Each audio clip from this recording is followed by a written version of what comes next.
She doesn't have a plan. She copied Biden's plan, and it's like 4 sentences, like run, spot, run. Everything that she believed 3 years ago and 4 years ago is out the window. She's going to my philosophy now. In fact, I was going to send her a MAGA hat. I'm going to invite you to attend one of Donald Trump's rallies, because it's a really interesting thing to watch. You will see during the course of his rallies, he talks about fictional characters like Hannibal Lecter. He will talk about windmills cause cancer. And what you will also notice is that people start leaving his rallies early out of exhaustion and boredom. Wait a minute, I'm talking now, if you don't mind, please. Does that sound familiar?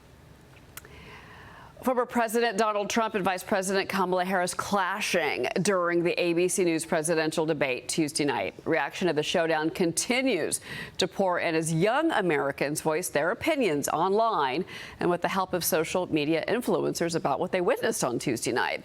It is Young Conservative Week here on Mornings with Maria, and conservative Gen Z influencer and friend of Barron Trump, Bo Loudon, joins us now. Bo, so good morning to you, and I guess a belated happy birthday. You just turned 18, and this is the first election you're going to. Yeah, sure. This is the first election you're going to vote in. So, tell us kind of what resonates with you and with your peers about what you're seeing so far in this election cycle.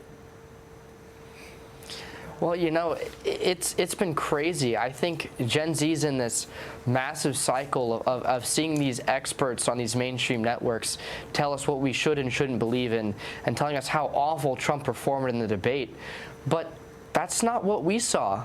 We saw Kamala Harris lie and gaslight us into what we should believe and attack the former president for being some horrible person, say lie after lie and not get fact-checked, have 2 moderators pinned against Trump.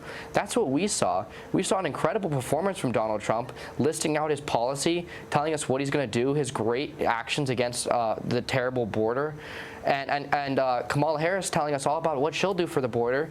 But she's had that opportunity since 2021, and she hasn't done a thing. So, you know, we don't even get our news from these mainstream networks, though. We get our news primarily from social media and stuff. Should that be the way it is? You know, that can be debated. But if you go on these social medias, you'll see videos with hundreds of thousands to millions of views and likes talking about how amazing Trump's performance was and how rigged the whole debate was just to begin with. So let me ask you more about that, Bo, because you and Barron Trump, Donald Trump's youngest son, are essentially acting as the Trump campaign's unofficial social media outreach team. And so you're courting influencers, online personalities like YouTuber turned boxer Jake Paul. You posted on Instagram that Barron was responsible for Trump going on the Theo Von podcast. So can you talk to us about what else you've got planned ahead of the election, and how would that incorporate the candidate, former President Trump? Yeah, well, I'd love to. So, of course, you know, there's kind of a pattern with Gen Z. The influencers we love the most and really care about, they are all either totally pro-Trump or they're not really speaking on it, but they're definitely not pro-Kamala Harris or anti-Donald Trump. The influencers that have kind of become a meme to dislike, like Taylor Swift, are all pro-Kamala Harris, which is really funny. They kind of picked the wrong time to pull their biggest guns and get her endorsement. But, you know, there's definitely a lot of bigger influencers in the works for sure. I just reconnected with a really massive influencer, probably 10 million followers on TikTok. I won't name who yet, but I reached out to him saying I love his videos. They're hilarious. Didn't even bring up Trump, and he's like, oh man, I love what you're doing. I love Donald Trump. He's the greatest president ever, stuff like that. So it's hilarious. You know, the people are so awake, more alive than ever. And, you know, I don't think Gen Z cares too much about voting for a candidate who thinks we're stupid.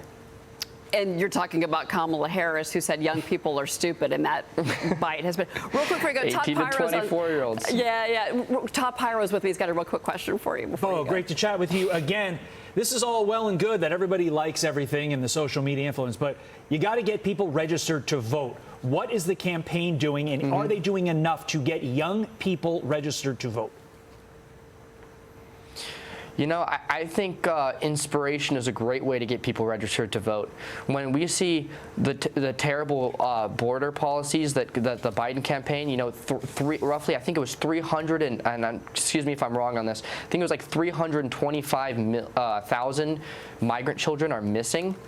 and 10 million illegal immigrants have entered the country illegally under the presidency.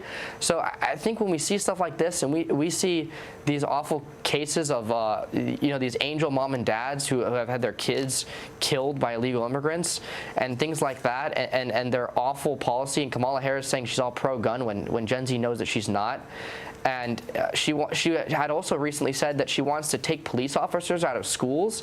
You know, we're more inspired by ever to vote for Donald Trump because we want the basic right of being safe and being protected, and knowing that we have a president who cares about us and doesn't think we're stupid.